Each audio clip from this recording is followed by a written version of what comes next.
Morning, mga lods.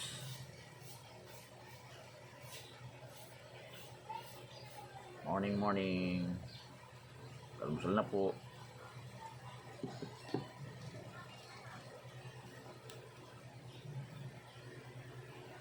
Sa ating mga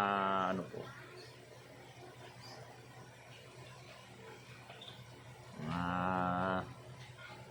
kaibigan po natin dumaraw sa ating buhay. Hindi naman po natin mapipili pero masasala po natin. Kaya mapipili o ano mo naman. Hindi pa po natin malalaman kung ano po talaga yung tunay na mga ugali nila. Pati naman din po ng tagal, tsaka yun malalaman kung ano po talaga tunay na mga ugali. Pero nakakatuwa naman po kasi na may kaibigan ka po na kahit hindi mo naman lagi siya nami-mention o nakakasama. Once na pag ikaw ay nabanggit ng ibang tao, sila na rin po kasi minsan ang nag-ano na bakit mo nasasabi po yun, ganyan. Porket wala rito yung tao, gano'n na lang sasabihin mo. Baga sila na rin po yung nagtatanggol sa atin. Kaya minsan po talaga mas lamang po yung sabing diskriminasyon para doon sa sabing nakatulong siya. Pero sana naisip din po natin na naging bagay din po siya ng buhay natin na sa lungkot at saya. Bagamat hindi mo po talaga totally kilala. Pero rin bilang sa isang kaibigan na bibigay mo ng buong pagtitiwala mo, yung pagiging mo na dahil kasama mo siya,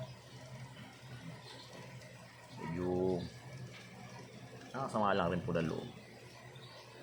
Kaya lang ganun talaga kaya kung sa nangyayari, mag-a-adjust na po tayo sa sarili natin. Kung papakisamahan pa po ba natin sila, pagpapatuloy pa po na makisalamuha, makialubuhilo po tayo sa kanila. Tayo bilang kaibigan pa rin po tayo. Kaya lang nakakaalam naman din po na parang baliwalain na lang po natin yung mga sinasabi nila. Pero alam nyo, mas maganda nga yung sabing nagsasabi ng totoo. Tama lang naman pong magsabi ng totoo dahil yun po yung nararamdaman niya. Kaya marami pa rin kaibigan na darating at nakakatulong, patutulungan natin. Lagi pa rin natin laging tatandaan po, kahit hindi po tayo nasa mabuting kalagayan o nasa mabuting sabing pamumuhay, pilitin pa rin po natin maging biyaya pa din po sa iba. Yan po. Good morning. Maraming salamat po sa panonood. At sana lumago itong account na to. At para makatulong po tayo. Good morning.